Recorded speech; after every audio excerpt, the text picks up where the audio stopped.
Ndugu makandarasi na wadau wa sekta ya ujenzi, naiagiza bodi ya usajili ya makandarasi kusimamia kwa vitendo kwa kuwachukulia hatua kali makandarasi wote wanaothibitika kukiuka wajibu wao.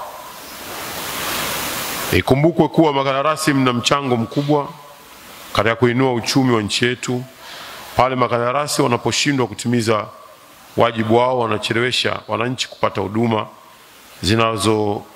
zinazokuwa zimekusudiwa, na pia wanaitia serikali hasara. Na ndio maana mathalan juzi nilipata nafasi ya kwenda kukagua barabara kule Tanga,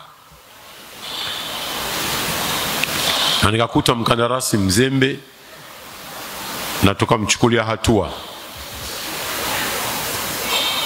Lakini vile vile sikuishia tu kumchukulia hatua ile niliyotangaza pale. Nimewaagiza wataalamu wetu wakiongozwa na katibu mkuu. Sisi tumekuwa tukidaiwa fidia tunapofanya ucheleweshaji na mambo mengine. Ninyi nyote mnafahamu. Sasa yule mkandarasi hatudai sisi, tumemlipa fedha zote, lakini yuko nyuma ya muda kwa kiwango kikubwa sana.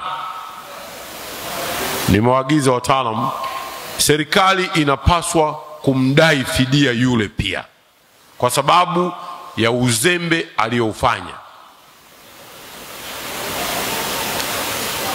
Na kwa hivyo bodi ni lazima musimamie vyema mambo ya namna hii kwa miradi yote nchini. Ninyi mwe ni sehemu ya kutupa sisi ushauri. Hata kwa hawa makandarasi wa nje, msituache bila kutupa ushauri juu ya performance zao. Ndugu makandarasi na ndugu wadau wa ujenzi, napenda kuwahakikishia kwamba serikali ya awamu ya 6 inayoongozwa na Dr. Samia Suluhu Hassan, Rais wa Jamhuri ya Muungano wa Tanzania, iko pamoja nanyi na inathamini mchango wenu katika uchumi wa nchi yetu, na hivyo mkijipanga inavyopaswa mtafanikiwa na kuongeza mchango wa makandarasi katika kuendeleza uchumi wa nchi yetu. Na mimi niwapeni tena matumaini. Najua jambo ambalo litachukua muda mwingi sana kujadiliwa katika mkutano huu wa mashauriano ni madeni ya makandarasi. Ninafahamu.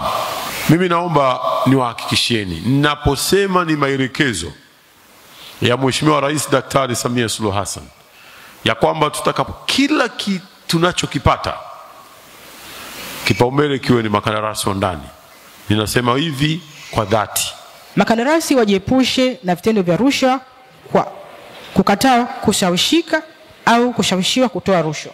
Washindane katika haki ili kupitia michango wao katika makandarasi wakuza uchumi wa nchi yetu. 4. Makandarasi waungane na kufanya kazi kwa ubia, joint ventures. Pia kila zinapojitokeza fursa za miradi mikubwa. Hii itawezesha kutimiza vigezo vya zabuni za miradi mikubwa na kuitekeleza kwa ufanisi miradi hiyo. Changamoto nyingine ilikuwa ni masharti magumu ya ushindani kwenye zabuni yanayowatoa makandarasi wa ndani, yakihusisha turnover, dhamana za benki, uzoefu wa kazi zinazofanana, mitambo na pesa za kuendesha kazi. Napenda kuwajulisha kwamba utekelezaji serikalini unaendelea